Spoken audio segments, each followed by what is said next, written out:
সকাল ৯টা বাজে এখন।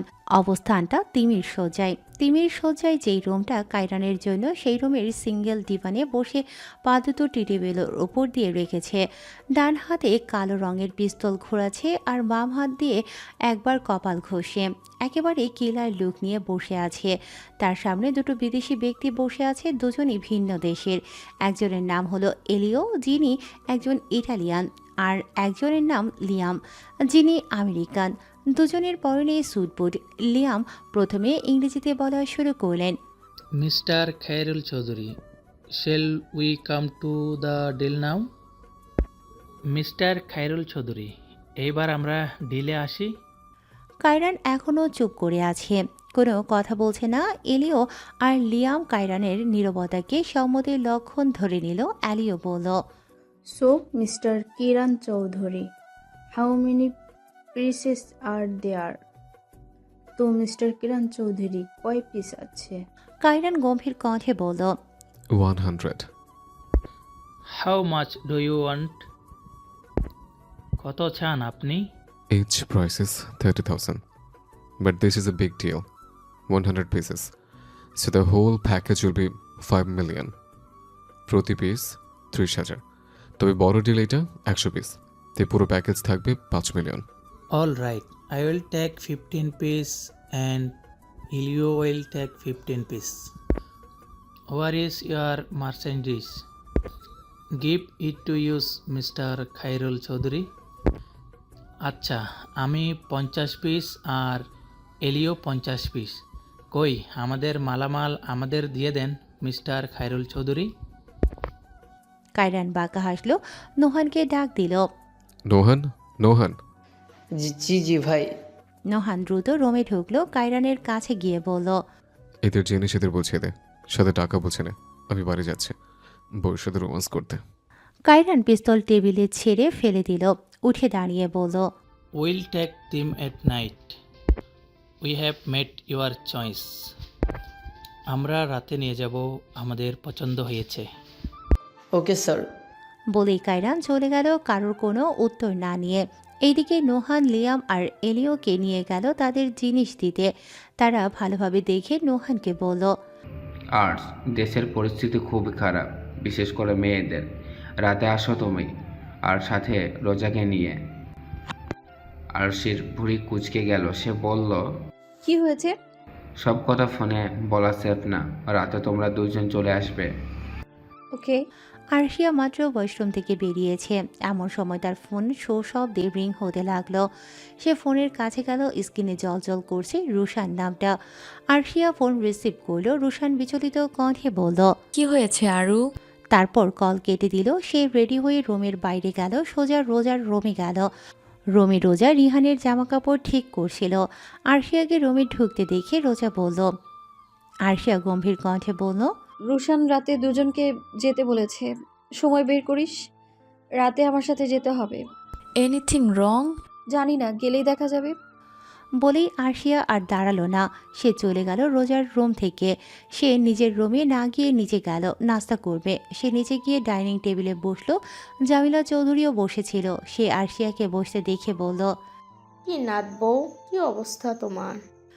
আরশিয়া চোখে চোখে জামিলা চৌধুরীর দিকে তাকালো।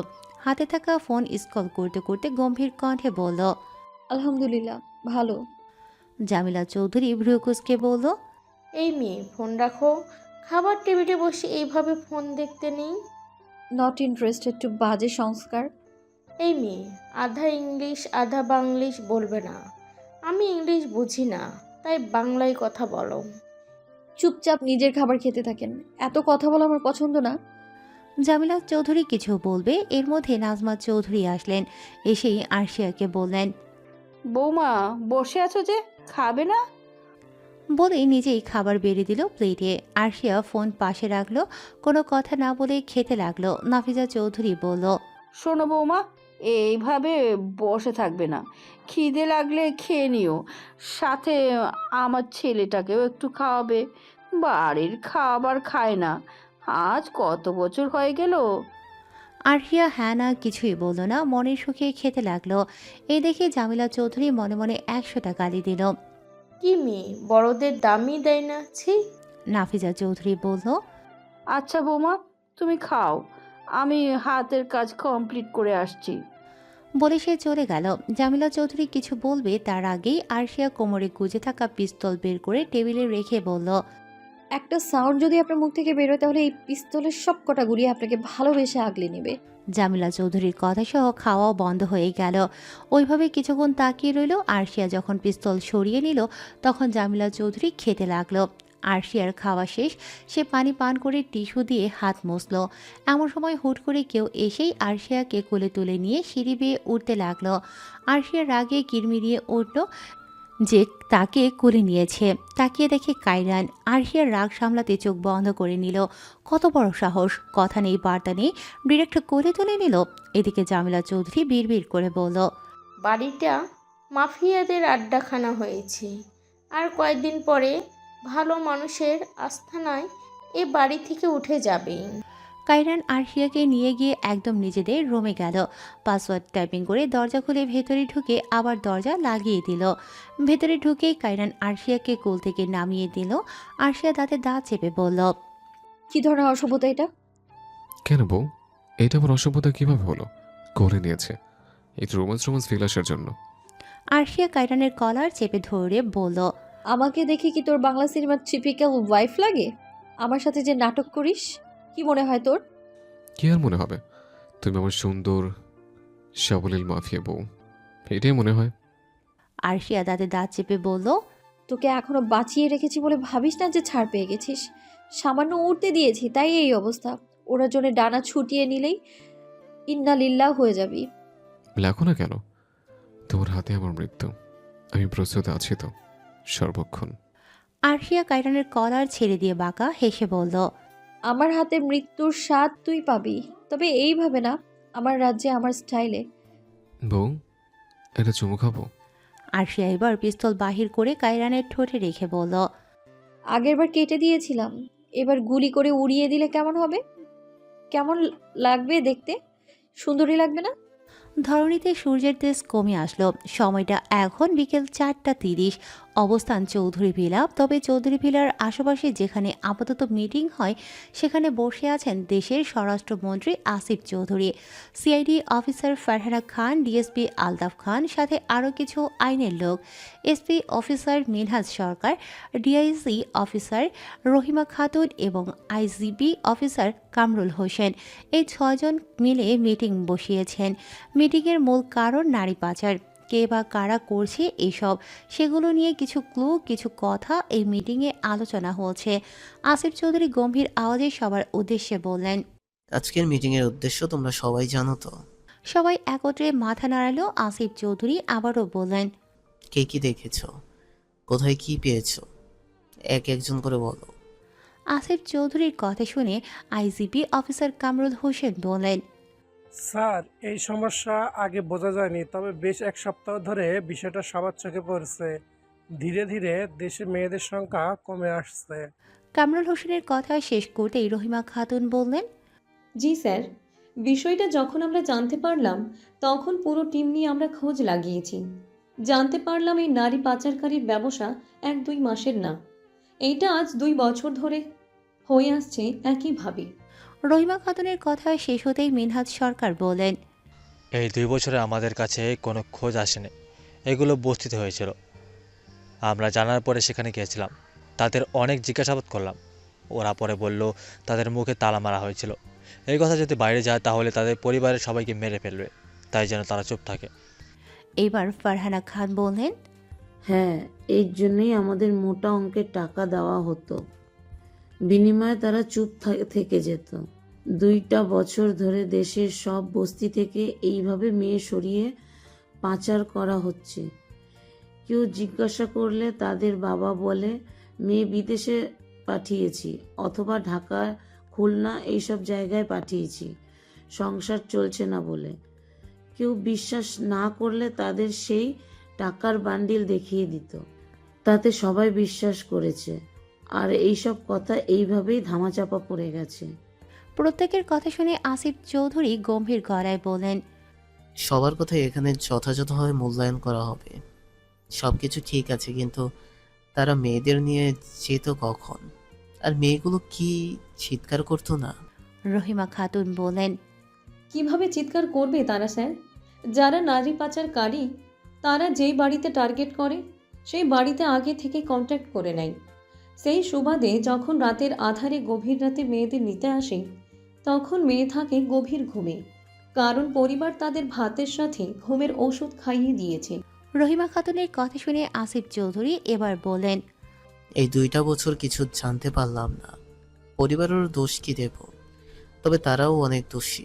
সামান্য টাকার লোভে আর নিজেদের প্রাণের মায়া করে নিজেদের জন্ম দেওয়া সন্তান বিক্রি করে দিয়েছে।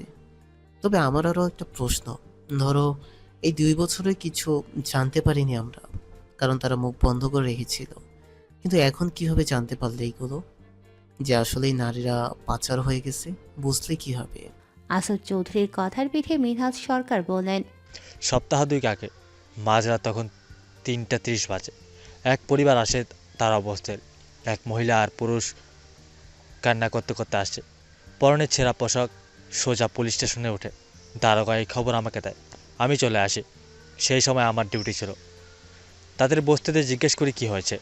তারা বলে মেয়ে পাচারকারীরা ধরা পড়েছে তাদের সামনেই। এইভাবে টাকা তারা বলে মেয়ে পাচারকারীরা ধরে নিয়ে গেছে তাদের সামনেই।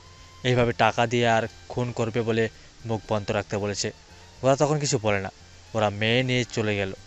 তারপর আসে পুলিশের কাছে, কিন্তু আসার সময় বস্তির 2 বাড়ি থেকে তারা কিছু শুনতে পায়।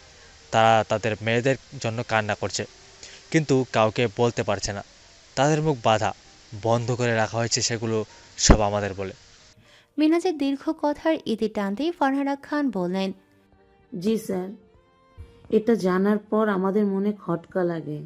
2 বাড়িতে এই খবর শুনে সাথে সেই পরিবার, মানে পুরো বস্তিতে নিশ্চয়ই কোনো ঘাপলা আছে। দেরি করলাম না, আমরা সবাই টিম নিয়ে বেরিয়ে পড়লাম। প্রত্যেকটা বাড়ির ভালোভাবে রিমাইন্ডে নিলাম, তারপর তাদের পেট থেকে কথা বের করলাম। একজন পরিবার যখন বলল তাদের মেয়ে আরও 1 বছর আগে পাচারকারী নিয়ে গেছে, তখন বুঝলাম এইসব খবর আমাদের কানে আসেনি কেন। আর বস্তির এক বাড়িতেও আর মেয়ে নেই। পাচারকারীদের এই বস্তির মেয়ে তো আর হবে না। তাহলে কি দেশের সব বস্তির একই অবস্থা? যেই ভাবা সেই কাজ।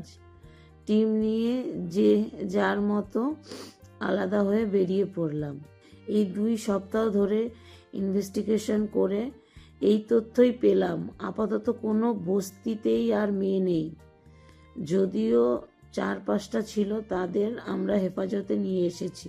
সবার কথা শুনে আসিফ চৌধুরী আবার বলেন, এত বাড়িতে গেল মেয়ে নিতে, আগে থেকেই যোগাযোগ করতো, কিন্তু কেউ কি তাদের দেখেনি? চিনে না কেউ? আলতাফ খান বললেন, না স্যার, তারা মুখোশ পরে এসেছে। কালো মুখোশ, কালো পোশাক, চেনার উপায় নেই। রাতের আধারে এসে যখন মেয়ে নিতে আসতো লাইট অফ করে দিত, তাতে ওরা আরও কিছু বুঝতে পারতো না। আসিফ চৌধুরী কিছুক্ষণ নীরব রইলেন। সবাই তার দিকে তাকিয়ে আসিফ চৌধুরী গম্ভীর কণ্ঠে বলেন, দেশের প্রত্যেকটা মেয়ে যারা আছে তাদের কঠিন প্রোটেকশন দাও সবাই, কারণ কোনো ক্লু নেই আমাদের হাতে। তারা নারী পাচারকারী, তাদের নারী লাগবে, তাই মেয়েরা আমাদের হেফাজতে থাকুক। মেয়ে আমাদের এখানে নিতে এলে আমরা তখন কিছু না কিছু পাবো। তবে একটা বিষয়, তোমরা কেউ আইন কর্মকর্তা হিসেবে এই কাজ করবে না। সবাই সাধারণ মানুষ, তাদের বাবা মা ভাই সে যে এইসব কাজ করবে, যেন তারা কিছু বুঝতে না পারে।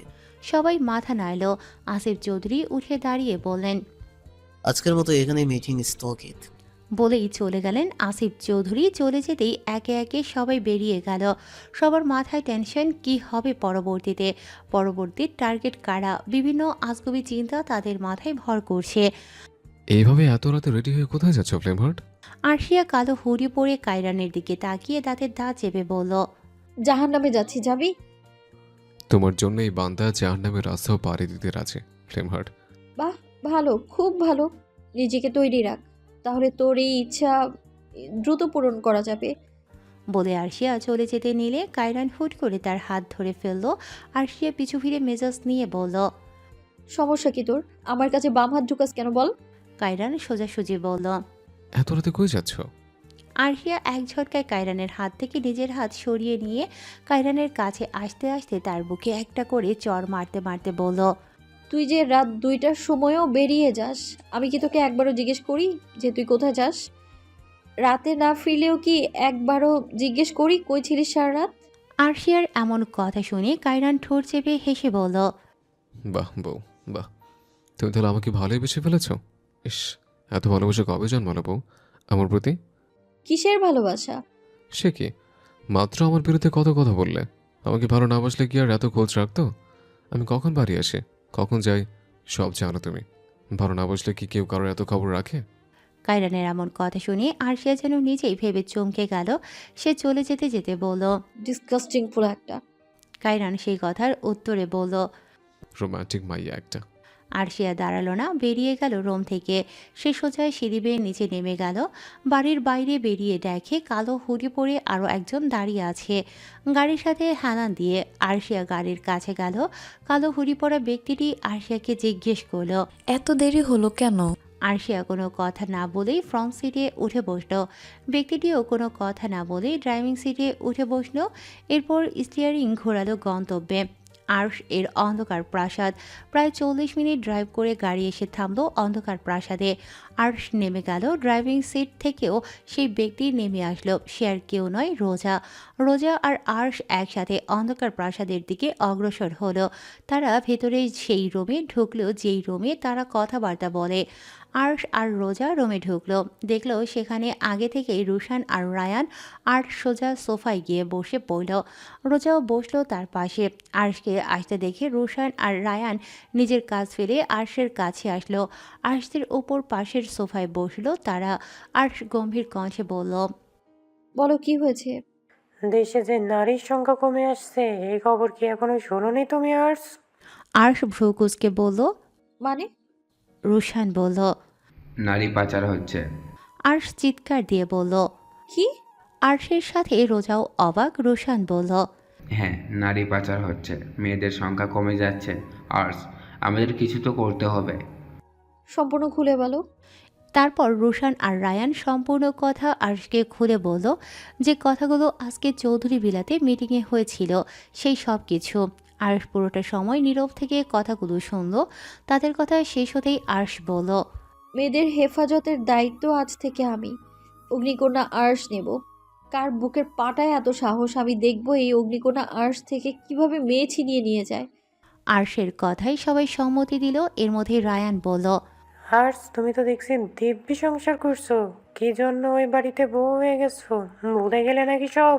রায়ানের কথা শুনে আর্শ বাঁকা হেসে বলল, দুনিয়ার সব কিছু সব কথা ভুললেও আমি আমার দাদার খুনির নাম চেহারা মরার আগ পর্যন্ত ভুলবো না। আর্শের কথা শুনে রোজা বলল, কিভাবে করবি আরু? কোনো প্ল্যান মাথায় আসছে কি? অবশ্যই থাকবে না কেন? আর 1 সপ্তাহ পরে আমাদের বিয়ের 1 মাস পূরণ হবে। আমি সেই সময়টাকেই কাজে লাগাবো। অতি সাবধানে, কাউকে বুঝতে না দিয়ে আমার কাজ শেষ করে আবারও ফিরে আসব। কারণ এইসব সংসার আমার দ্বারা হবে না। আমি মাফিয়া কুইন, অগ্নিকন্যা আর্শ। আমার দ্বারা এই দেশ রক্ষা হবে, সকল নারী জাতি হেফাজতে থাকবে, কোনো সংসার স্বামী না। আর্শের কথার পিঠে কেউ কিছু বলল না। রুশান শুধু বলল, যত তাড়াতাড়ি শেষ করবে, এতে তোমারই ভালো হবে। আর্শ মাথা নাড়ল, তারপর উঠে দাঁড়ালো। রুশান আর রায়ানের উদ্দেশ্যে বলল, স্বামী সেবা করতে হবে, হাজার হোক 3 কবুল বলা স্বামী আমার। একটু যত্ন না করলে বউ নামে কলঙ্ক হয়ে যাব না? তাই আলবিদা। আর যেই কাজ বললাম সেগুলো যেন সঠিক সময়ে হয়ে যায়। বলেই আর্শ বেরিয়ে গেল। আর্শের সাথে সাথে রোজাও বেরিয়ে এলো। রোজা আর্শের সাথে যেতে যেতে বলল, আরু, একটা কথা বলি। বল। তুই যে এতদিন ধরে কায়রানের সাথে আছিস, তোর মনে কি কায়রানের জন্য একটুও ফিলিংস জন্ম নেয়নি? একটুও কি সব কর্নার নেই কায়রানের জন্য? আর্শ বাঁকা হেসে বলল, আছে তো, আছে বলেই 1 সপ্তাহ পরে এই সফট কর্নার থেকে বিশাল বড় একটা উপহার পাবে। রোজা আর কথা বাড়ালো না, তারা দুজনেই গাড়িতে উঠে বসলো। গাড়ি চলতে শুরু করলো। সময় তখন রাত 1:25। ওরা এখন চৌধুরী ভিলাতে যাচ্ছে, তবে দুজনের মনে দুই রকম কাহিনী চলছে। একজন শেষ করে দেয়ার, আরেকজন তার ভালোবাসার মানুষকে নিয়ে চিন্তা করছে। রাত 3:05। এমন সময় আরশিয়া আর রোজা গাড়ি নিয়ে চৌধুরী ভিলাতে ঢুকলো। রোজা একেবারে গাড়ি পার্কের জায়গায় দাঁড়ালো, তারপর দুজনেই নেমে গেল। রোজা আরশিয়ার দিকে তাকিয়ে বলল, আর তো চিন্তা ভাবনা কি? দেশে নারীর সংখ্যা কমছে, নারী পাচারকারী এইদিকে কায়রান যাকে মেরে ফেলতে তুই এই বাড়িতে আসছিস। কিভাবে কি করবি ভাবা শেষ তোর। রোজার কথা শুনে আরশিয়া চৌধুরী বাড়ির দিকে হেঁটে যেতে যেতে উত্তর দিল, কায়রানকে মারবো কিভাবে সেটা আমার ভাবা শেষ। আর রইল নারী পাচারকারীদের কথা, ভেবে নে ওই সেই ষড়যন্ত্র, সবকিছু শেষ আমার। রোজাও দৌড়ে আরশিয়ার সাথে ভেতরে ঢুকলো, আর কেউ কোনো কথা বলল না। দুজনেই বাড়িতে প্রবেশ, যে যার রুমে চলে গেল। রোজা রুমে ঢুকে দেখলো রুম অন্ধকার। সে লাইট অন করতে দেখা মিলল রিহান কম্বল গায়ে জড়িয়ে গভীর ঘুমে আছে। রোজা হাসলো, রিহানের কাছে গেল, তার কপালে গভীর একটা চুম্বন দিয়ে স্লো ভয়েসে বলল, আমি জানি তুমি এখনো আরু কে ভালোবাসো, তবে চিন্তা করো না, আমি আমার ভালোবাসা দিয়ে তোমাকে নিজের করে নিব। এতে আমাকে যা করতে হোক আমি করব। তবুও তোমাকে এই জন্মেও কেন পরের জন্মেও ছাড়বো না জামাই জান। I love you, I miss you. বলে আবারও রিহানের দু গালে শব্দ করে চুমু দিল। তারপর চলে গেল ওয়াশরুমে, গোসল করা প্রয়োজন। এইদিকে রোজা চলে যেতেই রিহান চোখ খুলল। সে এত সময় ঘুমোয়নি, চুপচাপ চোখ বন্ধ করে শুয়েছিল। রোজা এত রাত করে বাড়ি ফেরার কারণ সে জানে, তবে তার সারা রাত যেন ঘুম আসছিল না। ল্যাপটপ নিয়ে বসেছিল, কফি খেয়ে ব্যালকনিতে ছিল। রোজাকে আসতে দেখে সে বেডে এসে শুয়েছে। আর এইদিকে রোজার এইভাবে চুম্বন যেন রিহানের ঠান্ডা শরীরকে গরম করে তুলেছে, আর তার কথাগুলো যেন মনে বাজছে। সে মনে মনে বলল, হ্যাঁ, আমি এখনো যারা পাখিকে ভালোবাসি, কিন্তু এখন অন্যের বউকে নিয়ে ভাবা ভালোবাসাটা তো পাপ হয়ে আসছে আমার জন্য রোজা। আমি না পারছি যারা পাখিকে ভুলতে, না পারছি তোমাকে মেনে নিতে। আমি করব কি? হ্যাঁ, যারা পাখি ও মাফিয়া, তুমিও মাফিয়া, কিন্তু ভালো তো আমি যারা পাখিকেই বেসেছি, আর আমাকে বেসেছো তুমি। দুজনেরই ভালোবাসা একতরফা। তাহলেই তোমার ডাকে আমি সাড়া দিতে পারি, কিন্তু আমি তো আসতে পারছি না। কিন্তু একটা যেন আমার পিছু টান রয়েই গেছে। রিহানের ভাবনার মধ্যে ওয়াশরুমের দরজা খোলার আওয়াজ পেল। রিহান দ্রুত শুয়ে পড়ল। রোজা একটা টাওয়াল পরে বেরিয়ে এলো। সে ওইভাবে ওয়ার্ড্রোবের কাছে গেল। এইদিকে রিহান আস্তে আস্তে চোখ খুলে তাকিয়ে দেখে রোজা মাত্র একটা টাওয়াল পরে আছে, মাথায় চুলগুলোতে আরও একটা টাওয়াল জড়ানো। রোজার এই অবস্থা যেন রিহানের এই এসির মধ্যে ঠান্ডা রুমে টেম্পারেচার বাড়ানোর জন্য যথেষ্ট। রিহান তাড়াতাড়ি চোখ বন্ধ করে নিল। এদিকে রোজা নিজের জামা খুঁজে মন মতো পাচ্ছেই না। এদিকে রিহানের বেহায়া চোখ যেন বারবার খুলে যাচ্ছে। রিহান বিড়বিড় করে নিজেই নিজের চোখকে বলল, শালার চোখ এইভাবে কি দেখছিস? ছি, এত খারাপ তুই? চোখ বন্ধ কর। রোজা নিজের পরার মতো জামা খুঁজে সেটাই নিয়ে সোফার কাছে গেল, গিয়ে রাখলো। তারপর টাওয়ালটা সামনের দিকে খুলে ধরতেই রিহান চিৎকার দিয়ে উঠল, এই মেয়ে, এই থেমে যাও। মাথার উপর কি কয়টা ছিঁড়ে গেছে? রুমে একটা জোয়ান ছেলে আছে আর তুমি এইসব খুলে ফেলে ঘুরে বেড়াচ্ছ? রোজা টাওয়াল ধরে নিয়ে পেছন ঘুরে দেখে রিহান উঠে অন্যদিকে ফিরে আছে। রোজা মুচকি হাসলো, ওইভাবে রিহানের কাছে আসতে আসতে বলল, কি ভাতার জান, এখানে জোয়ান বলতে তুমি আছো, আর তুমি আমার ভাতার জান।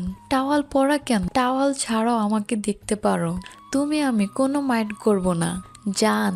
রোজার এমন কথা শুনে রিহান তওবা করতে করতে বলল, আস্তাগফিরুল্লাহ, নাউজুবিল্লাহ। কি বলছো মেয়ে তুমি? আমার এত বড় ওয়াশরুম থাকতে বাইরে কেন জামা পরো? ছি, মুখের ভাষাটাও আবার একটু লাগাম টানো। রোজা ওইভাবে টাওয়াল পরা অবস্থায় বেডে গিয়ে বসলো, একদম রিহানের গা ঘেঁষে। রিহান সরে গেল। রোজা এবার হুট করে রিহানের কোলে উঠে গেল। টাওয়ালটা বেঁধে দিয়েছিল আস্তে আস্তেই, তাই একবার কোলে উঠে দুহাত দিয়ে রিহানের গলা জড়িয়ে ধরল। রিহান যেন স্তব্ধ হয়ে গেছে, নড়াচড়া করতেও ভুলে গেছে। রিহান কাপা স্বরে বলল, কি কি করছো তুমি? রোজা রিহানের মুখ নিজের দিকে ঘুরিয়ে এনে দুষ্টু হেসে বলল, এভাবে কোলে বসে থাকলে আমাদের তো কাঁপাকাঁপি হয় ভাতার জান। তুমি কাঁপছো আবার, তুলো লাশ কেন জান? রিহান যেন তাকাতেও পারছে না, চোখ বন্ধ করে বলল। নামো মেয়ে। রোজা রিহানের গলা আরো শক্ত করে জড়িয়ে ধরল। তার মুখ এসে ঠেকলো রিহানের গালে। সে ফিস ফিস করে বলল, তোমারই তো বউ জান, সুযোগ নিতে পারো, মাইন্ড করব না। মেয়ে তুমি নামো, আমি কিন্তু ধৈর্য হারিয়ে ফেলছি, নামো। হারিয়ে ফেলো ধৈর্য ধরতে? কে বলছে? রিহান চোখ বন্ধ করে হাত দুটো মুষ্টিবদ্ধ করে নিল। সে আবারও বলল, দেখো আমি কিন্তু অমন ছেলে। কথাগুলো শেষ করার আগেই রোজা হুট করে রিহানের শুষ্ক ঠোঁট ও নিজের নরম কোমল ঠোঁট ডুবিয়ে দিল। রিহানের চোখ বড় বড় হয়ে গেল। একটা মেয়ের এত কাছে আসা, এভাবে কিস করা, তার ধৈর্য যেন পরীক্ষা নেওয়া হচ্ছে। সে কি করবে বুঝতে পারছে না। রোজা রিহানের দু হাতে মুখ দিয়ে তার ঠোঁট ও মন্ত্র হলো, কিন্তু রিহানের কোনো সাড়া না পেতেই যেন তার রাগ হচ্ছে। তাই সে জোরে কামড় দিল রিহানের ঠোঁটে। রিহান ব্যথা পেল এই মুহূর্তে, এর জন্য যেন সব কিছু ভুলে গেল। মত্ত হলো রোজার ঠোঁট, সেও একইভাবে রেসপন্স করতে লাগলো। ওইভাবেই কিছুক্ষণ কিস করার পরে রিহান রোজার ঠোঁট ছেড়ে দিয়ে গলায় নেমে আসলো। সেখানে জোরে কামড় দিল। রোজা চোখ বন্ধ করে নিল। রিহান রোজার কানে চুমু খেল। সে এইবার রোজাকে বেডে শুইয়ে দিল, রোজার উপরে ভর দিল, রোজার গলায় মুখ ডুবিয়ে দিল। রোজার চোখ বন্ধ করে নিল। রিহান রোজার গলা থেকে চুমু দিতে দিতে নিচে নামতেই সে আর এগোলো না। হুট করে মাথায় চারণ দিল, করছে কি সে? সে তাড়াতাড়ি উঠে দাঁড়ালো। রোজা ভ্রুকুসকে জিজ্ঞাসা করল, কই যাস? রিহান শুধু বলল, সরি। তারপর সে সোজা ব্যালকনিতে চলে গেল। তার অনুতপ্ত হচ্ছে, আবেগের বশে কি করে ফেলেছিল সে। ছিছি, রোজা কি ভাবছে সে তাকে ভালোবাসে, আর আবেগের বশে সেই ভালোবাসার সুযোগ সে নিচ্ছে। এদিকে রোজা উঠে বসলো, কপাল চাপড়াতে চাপড়াতে বলল, এই নিরামিষ বেড়াকে দিয়ে কিচ্ছু হবে না। এই জীবনে নাদুস নুদুস বাচ্চাদের আম্মু হতে পারবো না। কপাল আমার কপাল। তারপর উঠে সে চেঞ্জ করে নিল। সে আর গেল না, ব্যালকনিতে বেরিয়ে শুয়ে পড়ল। সারাদিন ক্লান্ত থাকায় বেডে শুতেই ঘুম এসে ভর করল। প্রায় 30 মিনিট পর রিহান রুমে ঢুকলো। সে এসে বেডে তাকিয়ে দেখলো রোজা ঘুমিয়ে আছে। রিহান বেড থেকে বালিশ নিয়ে সোফায় চলে গেল। তারপর সে সোফায় গিয়ে শুয়ে পড়ল। এইদিকে আরশিয়া রুমে ঢুকতেই দেখে কায়রান ল্যাপটপ নিয়ে বসে আছে। আরশিয়া সোজা কভার থেকে নিজের পোশাক বাহির করে ওয়াশরুমে ঢুকে গেল। 20 মিনিট পরে সে ওয়াশরুম থেকে বেরোলো। কায়রানও মাত্র নিজের কাজ শেষ করে উঠল। আরশিয়া ড্রেসিং টেবিলের সামনে গিয়ে চুল মুছতে লাগলো। এমন সময় কায়রান ড্রেসিং টেবিলের সামনে বসে বলল, এত লেট হলো? তাতে তোর কি? আমারও তো সব ফ্লেম হার্ট, হাজার হোক 10টা না 5টা না, একটা মাত্র বউ আমার। আরশিয়া চুল মোছা ছেড়ে দিয়ে কোমরে হাত দিয়ে বলল, ও রিয়েলি? কায়রান ঠোঁট কামড়ে বলল, হ্যাঁ বউ, কোনো সন্দেহ আছে কি? নাথিং। কায়রান এবার আরশিয়ার কোমরের খাজে হাত দিয়ে হুট করে তার কাছে টেনে এনে তার মুখে পড়ে থাকা চুলগুলো হাত দিয়ে সরিয়ে দিতে দিতে হাসকি স্বরে বলল, বিশ্বাস করো ফ্লেম হার্ট, আমি যদি তোমার হার্টবিট দখল করি তাহলে থুকপোকানি বন্ধ করে দিব, বরং এমন তীব্র করে তুলব যে তোমার দেহ মন টালমাটাল হয়ে যাবে। আরশিয়া বাঁকা হেসে কায়রানের চোখে চোখ রেখে বলল, আমাকে বোঝার চেষ্টা করতে আসিস না মিস্টার কায়রান চৌধুরী, কারণ আমাকে যারা বুঝতে এসেছে তাদের অস্তিত্ব তাই দুনিয়া থেকেই মুছে দিয়েছি আমি। বলে আরশিয়া নিজের কোমর থেকে কায়রানের হাত সরিয়ে আনলো। নিজেকে মুক্ত করে চিরুনি দিয়ে চুল আঁচড়াতে লাগলো। কায়রান উঠে দাঁড়ালো, আরশিয়ার সামনে এসে বলল, সেই লিস্টে কি আমার নাম উঠিয়ে দিয়েছো নাকি ফ্লেম হার্ট? আরশিয়া এবার চিরুনি রেখে বেডের কাছে গেল। বেডে উঠে বালিশ ঠিক করতে করতে বলল, সময় কথা বলবে? কায়রান হেঁটে বেডে আসতে গেলেই আরশিয়া বেড থেকে বালিশ ঠেলে কায়রানের কাছে দিয়ে বলল, বেডে না সোফায় যান। কায়রান বালিশ নিল, সোজা সোফায় চলে গেল। আজকে আরশিয়ার সাথে কোনোরূপ বিগ্রহ দিল না। তার মনের ভেতরে চলছে অন্য কিছু, তাই সে কোনো কথা না বলে চুপচাপ সোফায় ঘুমিয়ে পড়ল। এদিকে আরশিয়া বেডে শুয়ে চোখ বন্ধ করে মনে মনে বলল, দাদু তোমার খুনের বদলা আমি খুব শীঘ্রই নেব, তোমার আত্মার শান্তি আমি দেব। ভোর হতে না হতেই আরশিয়া আর রোজা চৌধুরী ভিলার কোনো জায়গায় নেই। কোথায় গেছে, কখন বেরিয়েছে কেউ জানে না। কায়রান সকালে ঘুম থেকে উঠে বেডে তাকিয়ে দেখে আরশিয়া সেখানে নেই। সে সারা বাড়ি খুঁজে দেখলো, না নেই। পরে খোঁজ হলো রোজাও নেই। কায়রান বুঝে গেল তারা হয়তো দুজনে গেছে, তার মানে জরুরি কোনো কাজে গেছে। এইদিকে জামিলা চৌধুরী খ্যাকম্যাক করে বলল, মাফিয়া বিয়ে করেছে। মাফিয়া বাড়ির বউ বাড়িতে সুন্দর নাকি খুন করে সুন্দর? ছেলে দুটোকে মানুষ করলাম, শেষ বয়ে একটু নাত বইয়ের হাতে সেবা যত্ন পাবো তা না করে যেন জান হাতে নিয়ে থাকা লাগে। জামিলা চৌধুরী কথা শেষ হতেই আসিফ চৌধুরী বলল, একদম ঠিক। তোমাদের কথা বাদ দিলাম, মা আমার কথা একটু আমি হলাম এই দেশের স্বরাষ্ট্রমন্ত্রী, যে এখানে সন্ত্রাস মুক্ত রাখবো এই দেশে আমি, সেখানে কিনা আমাকে কি করতে হচ্ছে, যে বাড়িতে মাফিয়া পুষতে হচ্ছে। সিরিয়াসলি মাফিয়া পুষছে, জনগণ আমাকে থুতু ফেলাচ্ছে প্রত্যেক দিন। ছিল এক মাফিয়া আমার বাড়ি বিয়ে করে বউদের নিয়ে এসেছে, যারা ডাকাতের সমান। আমাদের যে কি পেয়েছে আল্লাহ জানে। মন তো চাচ্ছে যে আসিফ চৌধুরী কথা বলতে পারল না, থেমে গেল। তার মুখের বাক্য ইচ্ছে করে থামেনি, কারো গমগমে সুরে কথা শুনে থেমে গেছে। আরশিয়া আর রোজা বাড়ির ভেতরে প্রবেশ করছিল। আসিফ চৌধুরী সব কথা শুনছে তারা। বাকি কথা শেষ করতে না দিয়ে আরশিয়া গমগমে সুরে বলে উঠল, কি করতে মন চাচ্ছে শ্বশুর আব্বা? বাড়ির সবাই সেই সুর খুঁজতে সদর দরজার দিকে তাকালো। দেখলো আরশিয়া আর রোজা দাঁড়িয়ে আছে। দুজনের পোশাক হলো লেদার জ্যাকেট আর জিন্স প্যান্ট, চুলগুলো ছেড়ে দেওয়া মাফিয়া লুক যাকে বলে। আসিফ চৌধুরী কোনো উত্তর দিল না, চুপচাপ বসে রইল। নাফিজা চৌধুরী তাদের দুজনের দিকে তাকিয়ে বলল, রাতে কি তোমরা বাড়ি ফিরেছিলে নাকি কুকর্ম করে বেরিয়েছিলে? আরশিয়া মাথা নাড়াতে নাড়াতে এগিয়ে আসতে আসতে বলল, শাশুড়ি মা, কুকর্ম বলতে আপনি কি বোঝাচ্ছেন আমাদের? রোজা ও আরশিয়ার পাশে এসে দাঁড়ালো। নাফিজা চৌধুরী আবারও বলল, বাড়ির বউ বাড়িতে লুকাই তো সুন্দর, আর তোমরা রাতে বাড়ি ফেরোনি? সেইখানে সেখানে থাকো। বাড়ির মান সম্মান বলে একটা কথা আছে, এইটা চৌধুরী বাড়ির, যেখানে আসিফ চৌধুরী একজন স্বরাষ্ট্রমন্ত্রী, তার বাড়ির বৌমারা এইভাবে রাতে ঘুরে বেড়াবে, মদ মস্তি করবে, মানুষ কি বলবে? আরশিয়া বাঁকা হেসে বলল, মানুষের কথা শোনার কোনো ইচ্ছে এই অগ্নিকণা আরশের নেই। জামিলা চৌধুরী তেতে উঠে বলল, হ্যাঁ, তোমরা শুনবে কেন? তোমরা তো মাফিয়া। তোমাদের কোনো সম্মান আছে নাকি? ছি, মাফিয়া হয়েও যে কি করে বেড়ায় আল্লাহ জানি। এসব নষ্টা চরিত্রদের আমার বাড়ির বউ হলো কেন?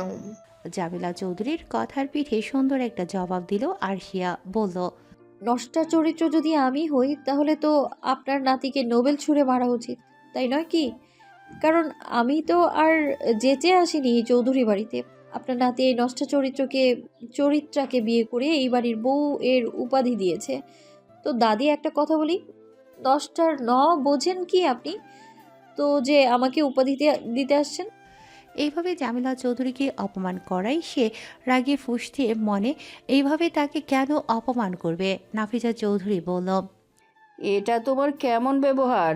ও তোমার গুরুজন হয়, গুরুজনদের সম্মান করতে হয়, এইভাবে অপমান করছো? বাপ মা এই শিক্ষা দিয়েছে? অবশ্যই এমন শিক্ষা দিয়েছে বলেই মেয়ে মাফিয়ার, বাপ মা হয়েছে আইনি কর্মকর্তা। মেয়ে পাপ কাজ করে বেড়াবে, মা বাবা সামাল দিয়ে মেয়েকে বাঁচাবে। রোজা আরশিয়ার দিকে তাকালো, দেখলো আরশিয়া অনেক শান্ত, চুপচাপ। এটা আপাতত ঝড়ের আগে শান্ত পরিবেশ। রোজা বুঝতে পারছে আরশিয়ার আগে শরীর কাঁপছে, কিন্তু এইসব কি কথা বলছে তারা? আরশিয়া তো রাখবেই। রোজা কি বলবে বুঝতে পারছে না, তাও বলল, মামনি তো। রোজাকে কথা শেষ করতে না দিয়ে আরশিয়া হাত তুলল, যার দরুন রোজা থেমে গেল।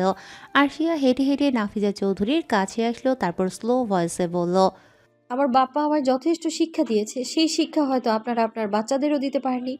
গুরুজন বলে এখনো সম্মান দিচ্ছি। না দিলে সম্মান না দিলে আমার রিভলভার বাইরে করে উপরে পাঠাতে 2 সেকেন্ডও সময় লাগতো না। আমার মাফিয়া হওয়ার কারণ জানলে শাশুড়ি আম্মা আপনাকে এই জায়গায় ছটফট করতে হবে। তাই বেশি জানতে এসো না, পরে পস্তাতে হবে। বলে সে জামিলা চৌধুরীর কাছে গেল, গিয়ে তার কাছে ফিস করে বলল, দাদি, আমার সাথে লাগতে এসো না। আমি হয়তো তোমার নাতির বউ, কিন্তু এই বিয়ে বউ কিছুই আমি মানি না। আমার ইচ্ছেতে আমি চলি, কারো ইচ্ছে আমি পরোয়া করি না। বেশি বকবক করে যেটুকু সম্মান দিচ্ছি না, পরে আর সেটুকুও আমার থেকে আশা করবে না, বুঝেছেন? বলে আরশিয়া চলে যেতে নিলেই আসিফ চৌধুরীর কাট কাট গলায় বললেন, আমার বাড়িতে কোনো মাফিয়ার জায়গা নেই, তাই বেরিয়ে যাও, সোজা পথ দেখা যাচ্ছে। আরশিয়া ঘাড় কাত করে পেছনে আসিফ চৌধুরীর দিকে তাকালো। এতক্ষণ ধরে উপর থেকে রিহান আর কায়রান সব কিছু দেখছিল। রিয়ানা আপাতত বাড়িতে নেই, সে ভার্সিটিতে গেছে, আর আরিশা কোচিংয়ে গেছে, আর কয়েকদিন পরে ফাইনাল এক্সাম। আরিয়ান বাড়িতে নেই, মিটিংয়ে আছে, তাই চলে গেছে অনেক আগে। কায়রান এইবার সিঁড়ি বেয়ে নিচে নামলো, মুখে কঠিনতা বজায় রেখে রিহানও নেমে আসলো, তারও মুখের ভাব গম্ভীর। কায়রান এসেই তার বাবাকে বলল, তুমি হচ্ছে আসিফ চৌধুরী ওরফে স্বরাষ্ট্রমন্ত্রী। বাড়িতে কোনো মাফিয়া থাকবে না, রাইট? আসিফ চৌধুরী কিছু বলল না, চুপ রইল। জামিলা চৌধুরী বলে উঠল, হ্যাঁ, থাকবে না। আর এই নষ্টা চরিত্রহীন মেয়ে তো থাকবেই না ও। জামিলা চৌধুরীকে সম্পূর্ণ কথা শেষ করতে না দিয়ে কায়রান হুঙ্কার ছাড়ল, স্টপ। আমার বউকে কি এইভাবে নষ্টের চরিত্র বলবে? এই রাইট আমি কাউকে দেইনি। জামিলা চৌধুরী নাকা কান্না করতে করতে বলল, দাদু ভাই, তুই এই সামান্য মেয়ের জন্য আমার সাথে উঁচু গলায় কথা বলছিস? কায়রান দাঁতে দাঁত চেপে বলল, হ্যাঁ হ্যাঁ বলছি, ও কোনো সাধারণ মেয়ে না, ও ও আমার অংশ, আমার বুকের বাম পাথরের হাড়। ও কোনো সাধারণ মেয়ে না, আমি বোঝাতে পেরেছি কি? নাফিজা চৌধুরী রাগে গজগজ করতে করতে বলল, কায়রান, তুমি এইভাবে তোমার দাদির সাথে কথা বলতে পারো না। যে যেমন কাজ করবে সে তেমনি কথা শুনবে। জীবনে কখনো শুনেছ মেয়েরা মাফিয়া হয়েছে? এই মাফিয়া জগতে পা রেখে কত কি রং ঢং করেছে হিসেব নেই হয়তো। নাফিজার এই কথা শুনে আরশিয়া হাত মুষ্টি বদ্ধ করে নিল। এই ধৈর্য ধরে আছে, নিজের রাগ সামলাচ্ছে বহু কষ্টে, আর রোজা শুধু ভয়ে ভয়ে আরশিয়াকে দেখছে। বাড়ির সার্ভেন্টরা পর্যন্ত ভয় পেয়ে আছে। কায়রান এবার সিঁড়ির কাছে গিয়ে সেখানে থাকা ফলোয়ার বাসটা তুলে জোরে আছাড় মারল। তারপর ড্রয়িং রুমে গিয়ে টি টেবিলটা উপরে তুলে আছাড় মারল। পুরো বাড়ি 1 সেকেন্ডের ভেতরে নীরবতা হয়ে গেল।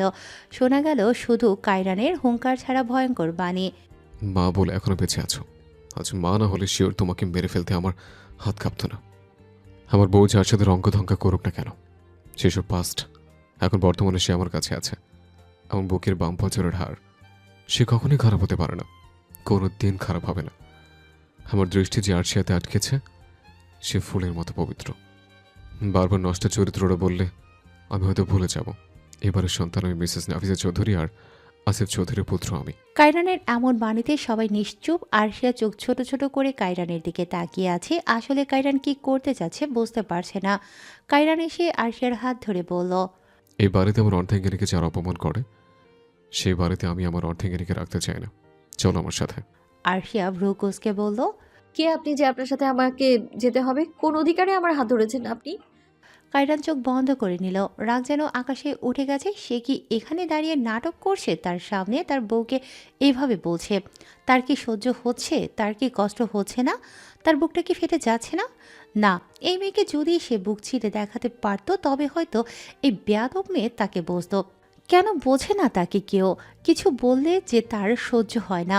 মনে হয় সবাইকে খুন করে সেই খুনের শব্দ এর উপরে বসে থাকলেও তো তার শান্তি নেই। কেন বোঝে না তার ফ্লেম হার্ট তাকে?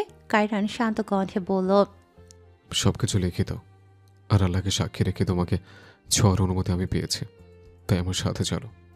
আর সে নিজের হাত ছাড়িয়ে নিয়ে রাগী কণ্ঠে বলল, সম্পূর্ণ ভুল ধারণা। আমার থেকে দূরে থাকুন মিস্টার কায়রান চৌধুরী। কায়রান যেন রাগে হিতাহিত জ্ঞান হারিয়ে ফেলল।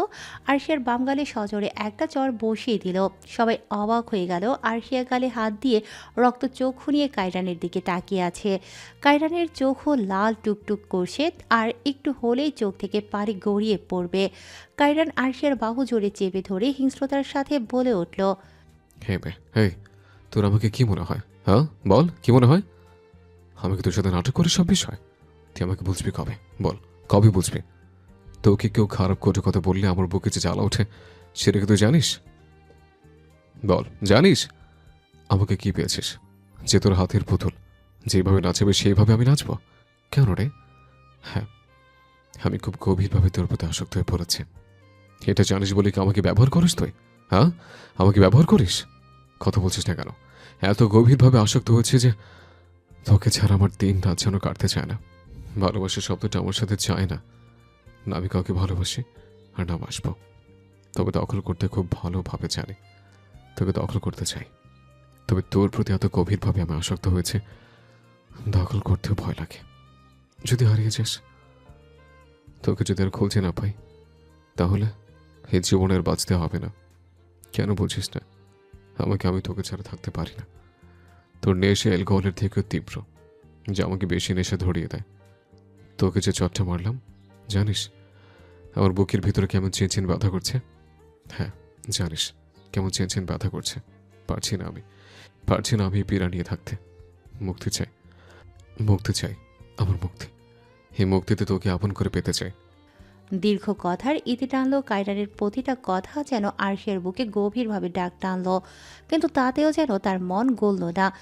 একটা কথাই তার মাথায় ঘুরছে, না এই ছেলের প্রতি দুর্বল হওয়া যাবে না, কারণ সে তার দাদার খুনি, আর দাদার খুনিকে সে দুনিয়া থেকে বিদায় দেবে কষ্ট দিয়ে, কিন্তু ভালো সে বাসবে না। আসক্তি সে হবে না, দুর্বলও হবে না। সে এবার কাট গলায় বলল, এত কথার পক্ষে আমি একটা কথাই বলবো, তোর মতো খুনিকে আমি এই জীবনে ভালোবাসবো না আর না বুঝবো, বুঝেছিস? পরিবারে আবারও নিস্তব্ধতা ছেয়ে গেল। কায়রান খুনি, হ্যাঁ সে মাফিয়া, সে খুন করে। আর সেও তো মাফিয়া, সেও তো খুন করে, তাহলে সেও তো খুনি। কায়রান ঠোঁট কামড়ালো, তার চোখ এখনো লাল টুকটুক করছে। সে জোরে জোরে নিঃশ্বাস নিল, তারপর শান্ত কণ্ঠে বলল, তুমি হয়তো বলতে ভুল করেছ। খুনি আমি কিভাবে? হ্যাঁ আমি মাফিয়া মানুষ, খুন করি। তাহলে তুমিই তো খুনি, তুমি মানুষ খুন করো। হ্যাঁ করি, আমিও মানুষ খুন করি, তবে তোর মতো নিষ্পাপ কোনো মানুষকে খুন করি না আমি। হ্যাঁ আমি কোনো নিষ্পাপ মানুষকে খুন করিনি। আরশিয়া থামতেই রোজা এসে আরশিয়াকে জড়িয়ে ধরল, বলে উঠল, রিল্যাক্স সোনা, রিল্যাক্স। উত্তেজিত হোস না, চুপ কর, ভুলে যাস না। এইভাবে সবকিছু শেষ করে দিস না, চুপ থাক আমার সোনা, চুপ থাক। আরশিয়া চোখ বন্ধ করলেও নিজেকে সামলাচ্ছে।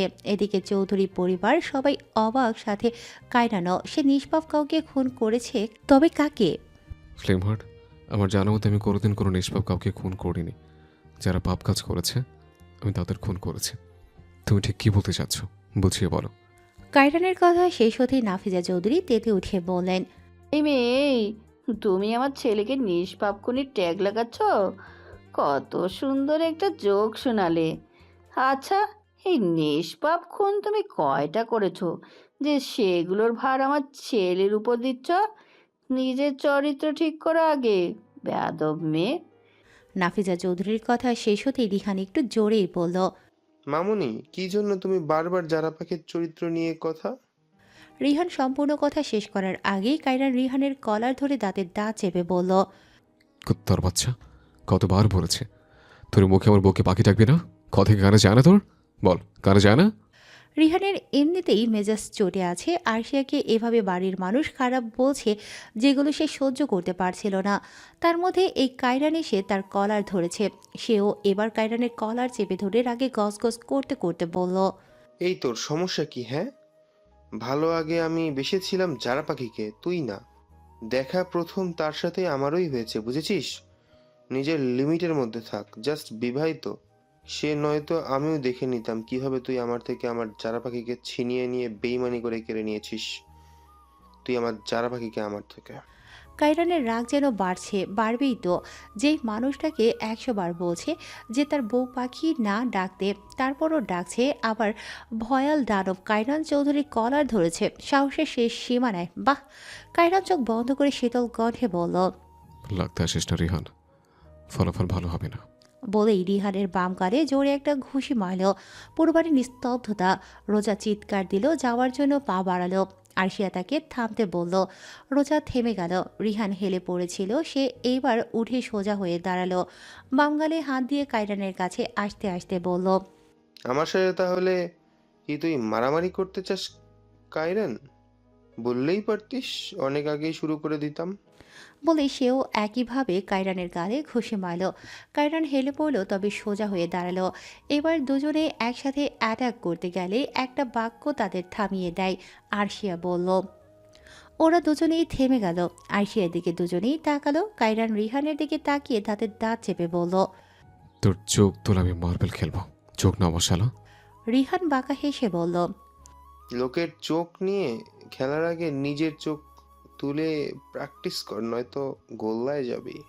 এইসবের মধ্যে নাফিজা চৌধুরী অবাক কণ্ঠে বলল, কায়রান, রিহান, তোরা এই সামান্য মেয়ের জন্য দুই ভাই মিলে মারামারি করছিস? রিহান আর কায়রান একসাথে বলল। না, ও কোনো সাধারণ মেয়ে না আমার কাছে। দুজনে বলেই দুজনের দিকে রাগী দৃষ্টিতে তাকালো। কেউ কিছু বলবে এর মধ্যে আরশিয়া বলে উঠল, গাধা দেখেছি, তবে গাধার থেকে অধম কোনো প্রাণী আমি হয়তো এই বাড়িতে না আসলে দেখতেই পেতাম না। সবাই অবাক হয়ে তার দিকে তাকালো। আরশিয়া সোজা আসিফ চৌধুরীর পানিয়ে তাকিয়ে বলল, কোন গ্রহ থেকে এই দুটোকে আমদানি করে এনেছেন মন্ত্রীমশাই? ডিটেলসটা আমায় একটু বলেন তো। আরও দুইটা নিয়ে আসি, এনে পপকর্ন খেতে খেতে এদের রোমান্টিক সিন এনজয় করি।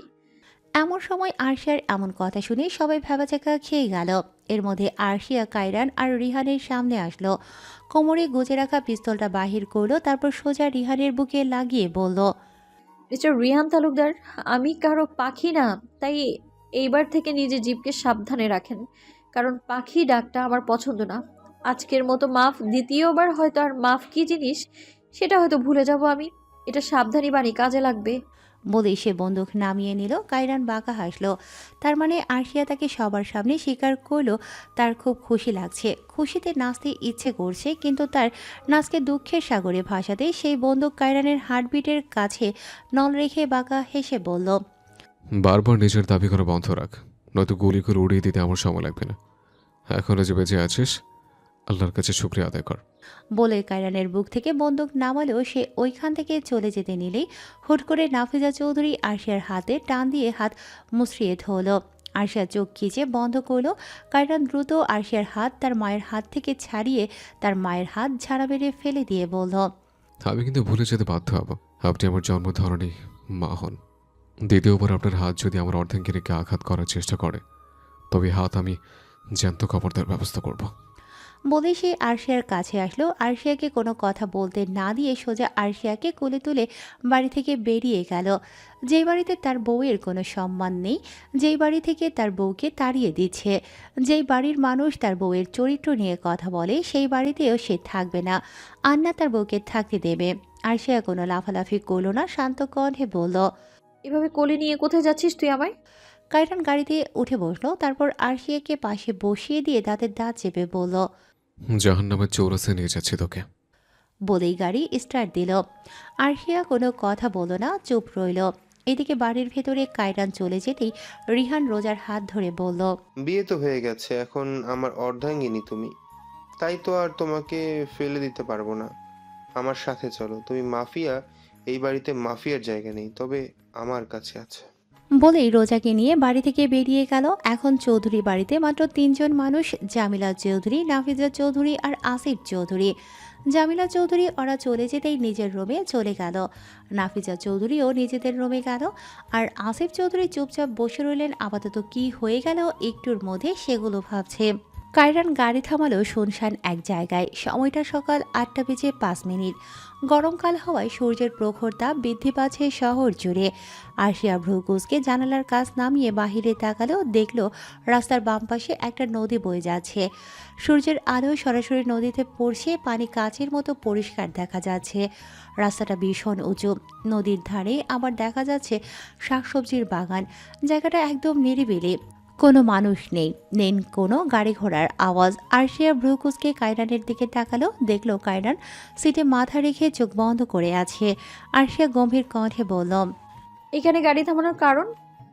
আরশিয়ার কথা শেষ হতেই কায়রান হুট করে আরশিয়ার কোমরের খাঁজে হাত দিয়ে আচমকা টেনে নিজের কোলে বসিয়ে নিল কায়রান।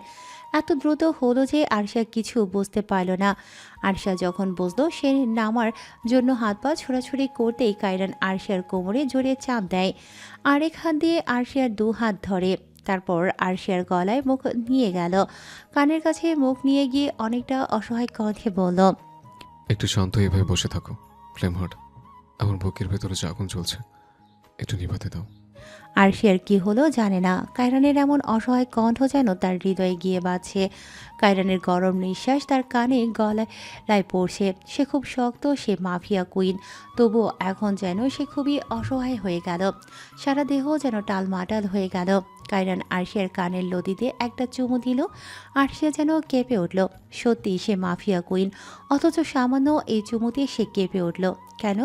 সে একদম ঠান্ডা হয়ে বসে আছে, কোন কথা বলছে না।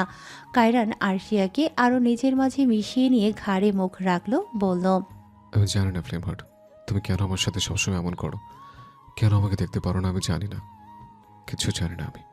তবে একটা কথা কি জানো, এই জীবনে নিজের আপন, নিজের খুব কাছের বলতে তোমাকে ছাড়া দ্বিতীয় কাউকে বসাতে পারলাম না। মানুষ বলে ভালোবাসি ভালোবাসি, কিন্তু আমি তো ভালোবাসা এসব কিছু বুঝি না। আমি বিশ্বাস করি না এই ধোকাহীন ভালোবাসা, তা বুঝতেও চাই না। তবে তুমি আমার অন্যরকম এক আসক্তি। আমি সাইকো, হ্যাঁ আমি সাইকো শুধু তোমার জন্য। থামলো একটু। আরশিয়া চোখ বন্ধ করে কায়রানের প্রতি কথা শুনল। কায়রান থামতেই যেন তার ভালো লাগলো না। সে চুপ করল না কেন, কথা বলছে না কেন। আর আরশিয়ার এমন ভাবনার মধ্যে কায়রান আবারও বলা শুরু করলো, আমার এই উন্মাদনা শুধু তোমার জন্য বরাদ্দ। ভালোবাসার শব্দটা আগেই বলেছে, বুঝি না তাই ডিকশনারিতে রাখি না আমি। তবে আমার ডিকশনারিতে তুমি নামক আসক্তি বিদ্যমান আছো। তোমার আসক্তি যেন দিন দিন অ্যালকোহলের থেকেও তীব্র হয়ে যাচ্ছে।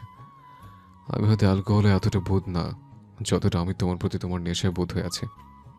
আমি সাইকোর মতো না, চাইলে তোমাকে আমি আমার করে রেখে দিতে পারবো, কাছে বন্দি করে। তোমাকে জোর করে তোমার উপরে আমি সব কিছু করতে পারবো, কিন্তু আমি চাই না তোমাকে পাখির মতো খাঁচায় বন্দি করতে। আমি চাই তুমি উড়ে বেড়াও, তুমি পাখির ডানাগুলো উড়ে বেড়াও, কিন্তু দিন শেষে তোমার নীরে আমার হৃদয়ে ফিরে আসো। থেমে গেল কায়রান। আর সে নিশ্চুপ মনে মনে অঙ্ক কষে। আচ্ছা, কায়রান কি সত্যিই তাকে এতটাই চায়? সে কি সত্যিই ভালো? না, ভালো না, সে আমার দাদুকে খুন করেছে। কিন্তু ভাই কি করেছে? আমার ছোট ভাইটাকেও কেন মেরে ফেললো? আমার নিষ্পাপ ছোট ভাইটা কী বা দোষ করেছিল? কিন্তু কিন্তু কায়রানের এমন কথা শুনে তো মনে হচ্ছে না সে দাদু আর ভাইকে মেরে ফেলেছে। সত্যি কি না? তো প্রমাণ আছে যে কায়রানই আসল খুনি। আরশিয়ার এমন ভাবনার মধ্যেই অনুভব করলো কায়রান আরশিয়ার গলায় গভীর চুম্বন করছে। আরশিয়া কেঁপে ওঠে, সে আর নিজেকে রাখতে পারছে না। সে এবার কায়রানকে ধাক্কা দিয়ে কোল থেকে নেমে পাশের সিটে বসলো। না, কেমন যেন হচ্ছে, ভালো লাগছে না কিছু। সে চোখ বন্ধ করে ঘন ঘন নিঃশ্বাস নিচ্ছে। এর মধ্যে কায়রান অসহায় কণ্ঠে বলল, ফ্লেম হার্ট, আমাকে কি একটু আপন করে নেওয়া যায় না? আমাকে কি একটু কাছে টেনে নেওয়া যায় না? তোমার দহনে মিশে আমাকে কি পুড়িয়ে ছাড়খাড় করা যায় না? নাও না, নিজের মাঝে আমাকে মিশিয়ে আমার বুকের ভিতরে জ্বলতে থাকা আগুনটা চিরতরে নিভিয়ে দিতে। কায়রানের কথা শেষ হতেই আরশিয়া বলে উঠল, না, যাই না। কেন ফ্লেম হার্ট, কেন? আমি কি করেছি? আমার দোষ কোথায়? যদি দোষ না থেকে বিনা দোষে কারাগারে নিক্ষেপ করো না। দোষ করেননি কি আপনি? খুন করেছেন, নিষ্পাপ দুই প্রাণ কেড়ে নিয়েছেন আপনি। আরশিয়ার যেন গলা ধরে আসছে, কান্না বাজছে, কিন্তু সে তো অসহায় না, সে তো খুবই শক্ত। সে কেন কান্না করবে? না, একদম না, সে একদম কান্না করবে না। সে খুবই শক্ত হার্ড পার্সোনালিটির মানুষ। সে কান্না তার সাথে যায় না। সে এইবার চোখ বন্ধ করে নিল। আরশিয়ার মুখে আবারও নিষ্পাপ খুনির কথা শুনে কায়রান ভ্রু কুঁচকাল। সে কোনো নিষ্পাপকে মেরেছে? সে এইবার হাত বাড়িয়ে আরশিয়ার হাত ধরতেই আরশিয়া ঝাড়া মেরে ফেলে দিল। ধরা গলায় বলল, ছুবি না আমায়, একদম ছুবি না। পাপি তুই, তুই পাপি, পাপিষ্ট। তোর হাত, যেই হাতে এক নিষ্পাপ বাচ্চার খুনের রক্ত লেগে আছে, আমাকে স্পর্শ করবি না একদম। সেই হাত দিয়ে পাপিষ্ট তুই। তুই তোর পাপ তোর খাতায় পরিপূর্ণ হয়ে গেছে। পাপিষ্ট পুরুষ তুই, পাপিষ্ট পুরুষ তুই, পাপি তুই, তুই পাপি, তুই আর বলতে পারল না। সম্পূর্ণ কথা শেষ করার আগেই সে অজ্ঞান হয়ে গেল। কায়রান আরশিয়ার দিকে তাকিয়ে আরশিয়ার বলা প্রতি কথা মনোযোগ সহকারে শুনছিল। হুট করে আরশিয়া থেমে গেল, দেখলো আরশিয়া অজ্ঞান হয়ে সিটে মাথা রেখে আছে। কায়রানের বুকের ভেতরে ধক করে উঠল। সে আরশিয়াকে দ্রুত নিজের কোলে বসালো, তার হাত কাঁপছে। সে কাঁপা হাতে আরশিয়ার মুখ রেখে বলল, ফ্লেম হার্ট, কি হয়েছে তোমার? এমন করছে কেন? কি হয়েছে? আরশিয়া উঠল না। কায়রান আরশিয়াকে নিজের বুকের মাঝে নিল, এক হাত দিয়ে শক্ত করে জড়িয়ে ধরে আরেক হাত দিয়ে গাড়ি চালাচ্ছে। তার হাত কাঁপছে। হুট করে এইভাবে অজ্ঞান হলো কেন আরশিয়া? চোখ দুটো লাল টুকটুক করছে। দুনিয়াতে হয়তো অসহায় বলতে তার থেকে বেশি আর কেউ না। গাড়ি চালাতে গেলেও যেন সমস্যা হচ্ছে, কখন না জানি অ্যাক্সিডেন্ট করে। আরশিয়াকে আরও শক্ত করে জড়িয়ে ধরল। কায়রানের চোখ থেকে হুট করে এক ফোঁটা পানি গড়িয়ে পড়ল। কায়রান হয়তো তবে কবে কান্না করেছে নিজেই জানে না, মনে নেই। আর আজ আজ আরশিয়ার জন্য তার চোখ থেকে পানি পড়ছে। সে আরশিয়ার চুলে চুমু এঁকে বলল, ফ্লেম হার্ট, চিন্তা করো না, একটু কষ্ট করো, আমি তোমাকে হাসপাতালে নিয়ে যাবো, সেফ রাখবো, তোমার কিচ্ছু হবে না। আরশিয়ার হুট করে জ্ঞান হারানোয় কায়রানকে যেন নিঃশ্বাস করে দিচ্ছে। কোনো কারণ ছাড়া সে অজ্ঞান হয়েছে কি জন্য? গাড়ি এখনও শুনশান রাস্তা দিয়ে যাচ্ছে। কায়রানের হাত কাঁপা যেন কমার থেকে বাড়ছে। সে আরশিয়াকে আরও নিজের মাঝে টেনে আনছে। হুট করে সামনে থেকে একটা বড় ট্রাক আসছে। এই রাস্তায় এত বড় ট্রাক কিভাবে, কোন দিকে যাবে সে বুঝতে পারছে না। কায়রান গাড়ি ঘোরাতে লাগলো। এই দিক থেকে ওই দিক যেতে নিলেই ট্রাক এসেই কায়রানদের গাড়িকে ধাক্কা দিল। গাড়ি সোজা রাস্তা থেকে নিচে পড়ে গেল। রাস্তাটা অনেক উঁচু, তাই গাড়ি উঁচু থেকে পড়ে সেখানে থাকা বড় গাছে গিয়ে বাড়ি খায়। গাড়ির অবস্থা খারাপ। এত জোরে ট্রাক ধাক্কা দেয় গাড়ি ভেঙে গেছে, আবার নিচে পড়েছে। গাছে বাড়ি খাওয়া সব কিছু মিলিয়ে গাড়ি আর গাড়ি নিয়েই ধোঁয়া বেরিয়ে আসে গাড়ির ইঞ্জিন থেকে। ভেতরে কায়রানের অবস্থা অনেক খারাপ। তার মাথায় আঘাত লেগেছে জোরে, সাথে জানালার কাজ সব তার মুখে গলায় বেঁধেছে। রক্তে তার জামা ভিজে ছাপ ছাপ হয়ে আছে। বুকের ভেতরে আরশিয়াকে এখনও আগলিয়ে রেখেছে। আরশিয়া এমনি অজ্ঞান হয়ে আছে, এর মধ্যে তার মাথায়ও আঘাত লেগেছে। এভাবে গাড়ি পড়ায়। তবে কায়রান যতটা সম্ভব আরশিয়াকে আগলিয়ে রেখেছে। কায়রান চোখ খুলে রাখতে পারছে না, বন্ধ হয়ে আসছে। সে আরশিয়াকে নিজের বুক থেকে তুলল। কায়রানের রক্ত সব আরশিয়ার মুখে, পোশাকে লাগছে। কায়রান কাঁপা কণ্ঠে বলল, সরি ফ্লেম হার্ট, সরি, আমি তোমাকে সেভ রাখতে পারলাম না। আমি স্বামী হিসেবে ব্যর্থ, ঠিকই বলেছ। আমি পাপী, আমি পাপিষ্ঠ। আমার পাপী হাত তোমার দেখে যেন না লাগে, কিন্তু এই সমাজে লাগতেই হচ্ছে। মাফ কর ফ্লেম হার্ট, আমার পাপিষ্ঠ হাত তোমার দেহ লাগার জন্য পারলাম না আমি সেফ রাখতে। Sorry, I am sorry. আর বলতে পারল না কিছু। কায়রানও অজ্ঞান হয়ে গেল, কিন্তু আরশিয়াকে নিজের বুকের মাঝে মিশিয়ে রেখেছে। তার হাত আরশিয়ার শরীর থেকে পড়ে গেছে, ওইভাবে দুই নিথর দেহ পড়েছে। কায়রান সিটে মাথা দিয়ে আর আরশিয়া কায়রানের বুকে মাথা দিয়ে। রিহান তখন রোজাকে চৌধুরী ভিলা থেকে নিয়ে এসে সোজা নিজেদের বাসায় ওঠে। রিহান রোজাকে নিজেদের বাড়িতে এনে বলে, এইটা আমার বাসা, আমার বউ হিসাবে এই বাড়িটা তোমারও। আমার বাসাতে মাফিয়ার জায়গা আছে, তাই নিশ্চিন্তে থাকতে পারো। রোজা বাড়িটা দেখে বলল, ভাতারজান, এত সুন্দর একটা বাড়ি থাকতে আমরা ওই বাড়িতে কি করছিলাম এতদিন? রিহান নাক মুখ কুচকিয়ে বলল, ভাতার ভাতার বলা বন্ধ করো। আর মামা থাকতে বলছিল তাই ছিলাম। আর যেইখানে তোমার বাহির করে দিচ্ছে সেই বাড়িতে তোমার কোনো সম্মান নেই, তো সেই বাড়িতে থেকে আমি বা কি করব? ভাতারজান, মানে তুমিও আমাকে ভালোবেসে ফেলেছো? ইস, এত খুশি লাগছে কেন? বলে মুখে দু হাত দিল। রিহান বাঁকা হাসি দিয়ে বলল, ভালোবাসা নো নেভার তোমার প্রতি আসবে কিনা আদৌ সন্দেহ। তুমি আমার স্ত্রী যেইভাবে হোক না কেন। বিয়ে তো হয়েছে, এখন স্বামী হিসাবে তো আর নিজের বউকে এভাবে কারো অপমান সইতে দিতে পারি না, তাই নিয়ে চলে এসেছি। বলেই রিহান সিঁড়ি বেয়ে উপরে উঠে গেল। রোজা মুখ বেঙিয়ে বলল, নো টেনশন ভাতারজান, এইবার এই পুরো বাড়িতে আমি আর তুমি ছাড়া কেউ নেই। এইবার আমি তোমাকে আমার ভালোবাসার ফাঁদে ফেলবো, তুমি দেখে নিও। বস, বয়াল দানব কায়রান চৌধুরী আর অগ্নিকন্যা আর দুনিয়ার মায়া ত্যাগ করিয়ে দিয়েছি। তারপর রোজা সম্পূর্ণ বাড়ি ঘুরে ঘুরে দেখতে লাগলো। কথাটা একটা কালো পোশাকধারী গার্ড বলে উঠল। রুমটার ভেতরে অন্ধকার, কিছু দেখা যাচ্ছে না। তবে একটা লোক হুট করেই হেসে উঠল। জোরে জোরে হাসছে সে। কিছু দেখা যাচ্ছে না অন্ধকার রুমের মধ্যে, তবে লোকটার কণ্ঠ শোনা গেল। বডিগার্ডটা চলে গেল। বডিগার্ড চলে যেতেই অন্ধকারে থাকা ব্যক্তিটি বলে উঠল, বলেই আবারও উচ্চস্বরে বিশ্রীভাবে হেসে উঠল।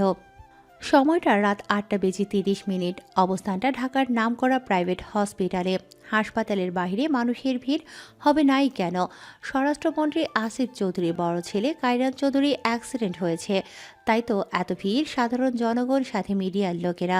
সবার কাছে একটাই প্রশ্ন, ভয়াল দানব কায়রান চৌধুরী যার নাম শুনলে মানুষ সহ শহরও কেঁপে ওঠে, তার অ্যাক্সিডেন্ট কিভাবে হলো?